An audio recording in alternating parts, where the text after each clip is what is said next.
Yung cute. Alis dyan, Uno.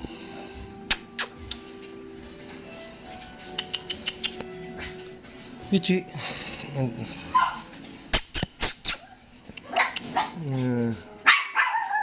Si Rolex. Ito naman si Gucci. Gucci.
So mga amigo, mga kapwa namin Corgi, ito siya, ito na sila, Gucci at si Rolex. Yan, napakasigla nila.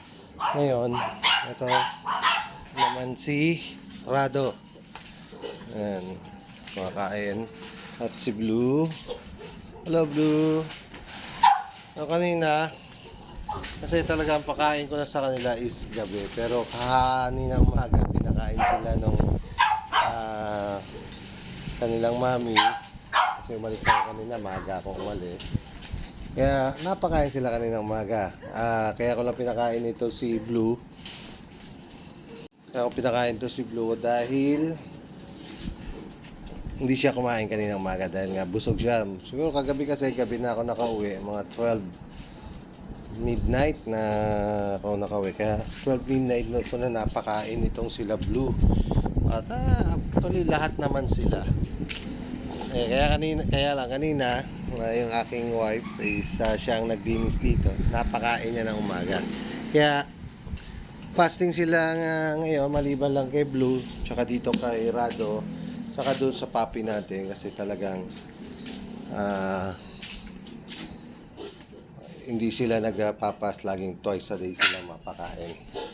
Basta't puppy, twice a day ko sila pinapakain, pero yung adult natin once a day. So ito si Basti, siyang kain. Basti, up. Dilim lang dito sa lugar na ito. Lalagyan natin na yan ng ilaw. So si Sophie, so tayo sa maliwanag. Yan si Sophie.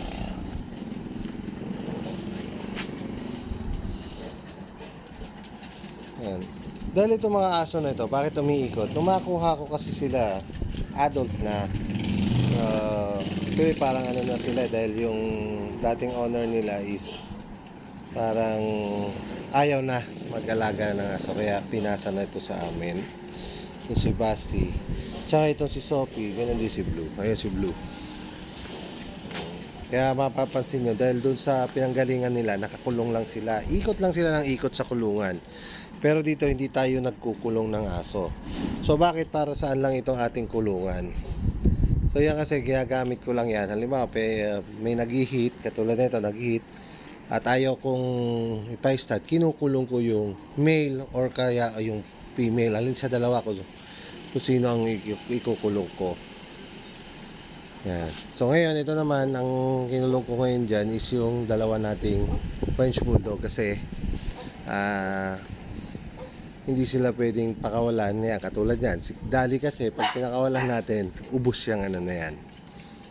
Yung ating nakasampay. So yan, ang ganito ang ating mga corgi. Yan, si Basti. Tapos yun, si Sophie. Si Sophie, gumanda na yung katawan eh. Sa next na car camping ako, isasama ko itong si Basti or kaya itong si Sophie. Ayan, tapos na kumain si Blue. So maya siguro mga after 5 minutes papapasukin natin para makadede yung ating mga puppy, si Gucci at si Rolex. Kasi kailangan kahit na minalay na natin siya, every meal pinadedede ko pa rin. So okay ba Blue?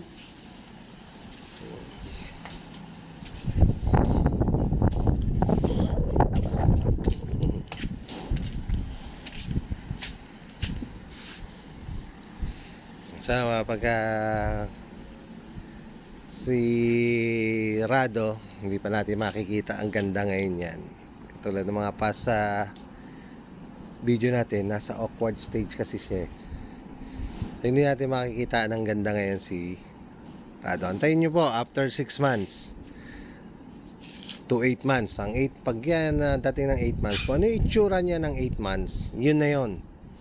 Kung magbago susunod na awkward stage yan is yung 12 months na kay isang taon. Pero wala nang pagbabago yon. Siguro yung mga coat na lang. Yan, yun na lang mga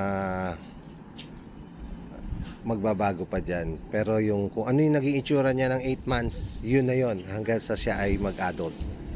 Yun na yung kanyang appearance.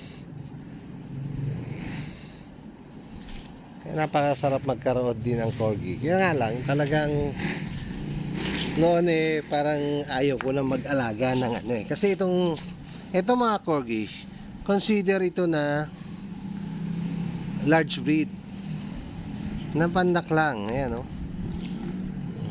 consider pa rin ito na large breed, pero ano lang sila, mababa.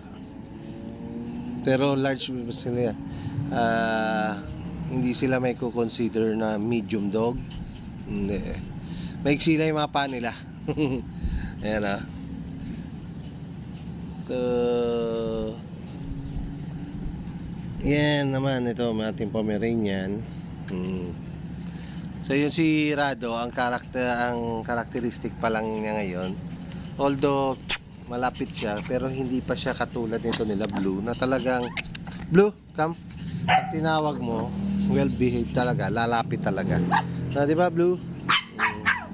Si Rado, lalapit, pero hindi pa siya ganun trusted. Ano pa? At tawag ka ngayon lang ulit bumalik yan dahil nga, sabi nga, yung anak ko gusto na laging pogi lang. Pag nag-awkward, sinasahuli yung aso. So Rado, come. Rado, come. Babalik. Ano niya yung kanyang daddy ano pa siya, playful pa, pero sisimulan na nating i-train yan. No, di ba Blue? Si Blue. So padiday natin yung ating mga puppy.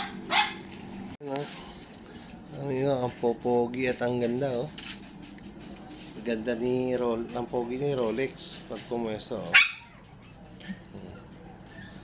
alam nila padededehin ko sila. Wait lang.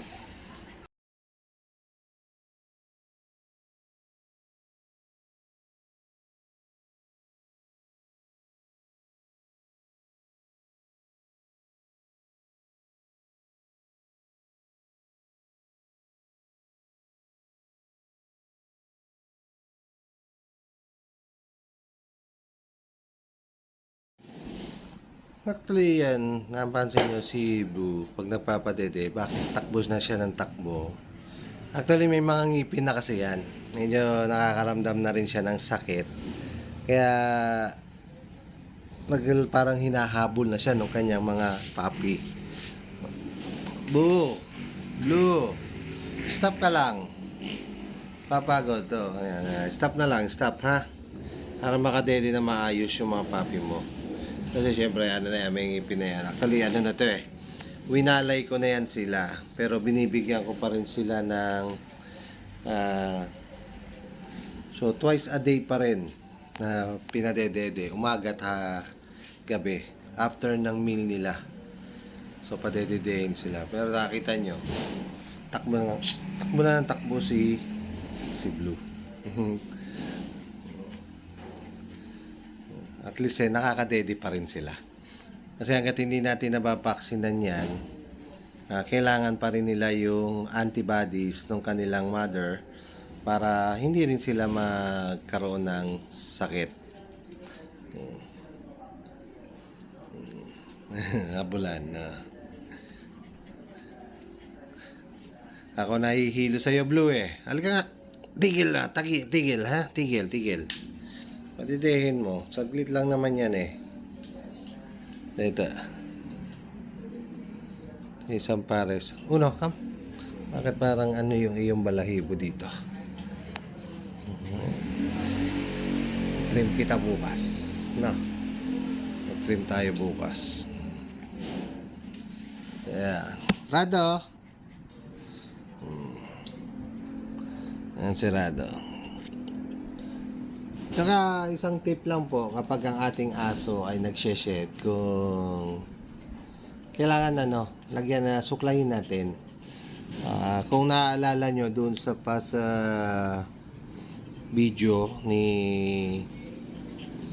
nitong si Rado, yung isang video, mapansin nyo yung mabalahibo niya, di ba? Parang ang dami yung nakalagas pero nakadikit pa rin sa kanya. Dahil hindi siya nasusuklay doon sa bahay ng anak ko. Kaya nung ibinalik dito, everyday sinusuklay siya, morning and evening. Kaya mapapansin nyo, yung coat niya, mas mabilis natatapos ang shedding niya dahil natatanggal na kagad yung mga lumang balahibo na natatanggal. So, yun isang tip. Suklayin po natin ng regularly hanggang mapansin nyo ngayon, nakita ninyo yung ating sirado. Wala na yung mga balahibong tanggal. Tapos nakita nyo, numipis na yung kanyang balahibo kasi natanggal na yung mga dapat mapalitang balahibo niya. Ayun lang po ang tip kapag nagshe-shed na yung ating mga aso. Ganun din ang ginagawa namin dito sa mga Pomeranian. So inaano namin na tinatanggalan na namin kagad siya o binabala, sinusuklayan para mabilis yung pag-shed niya. So tapos na. Ngayon lang, iaalisin na natin itong si Blue doon sa kanyang mga puppy. Kasi ganyan lang naman kailangan. Kasi busog naman. Kanina kumain naman din sila. Ayan, palabasin lang natin si Blue. Ayan. Tapos na. Wala nang dede. Ano na? Gucci. Yan si Gucci sa ilalim. Yan yung kanilang taguan. Safe haven nila yan. Yung ilalim ng upuan dyan sa nagtatago. Ayan ang kikit nila parang bakit wala tayong sapin. So nilalagyan natin yan every, nakalimutan siguro ni wife yung maglagay ng basahan. Nilalagyan natin sila ng basahan.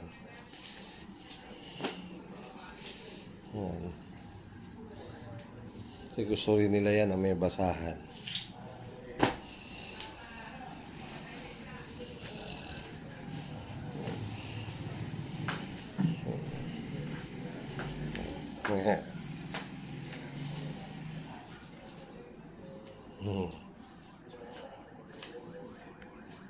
So yan maganda yan maganda yan si Rado. Kailangan talaga makita niya after 6 months sa ika 6 months niya, makita niyo yung itsura niya hanggang 8 months. Yun na yung ganda niya yung kapogian niya. Sigurado yun, magiging kamukha niya yung kanyang daddy. Ito yung daddy niya dilim lang, kailangan pa maglagay ng ilaw. So yung mga ka-corgi, yan yung update natin ngayong araw na ito sa kaya ako again mga kaibigan, amigo, huwag niyo kalimutan na i-subscribe itong ating YouTube channel, ang Corgis Haven. Then, paki-hit na rin ang notification bell para kapag may na-upload akong video, updated kayo. At paki-like and share. So, see you on my next video mga amigo. All goods!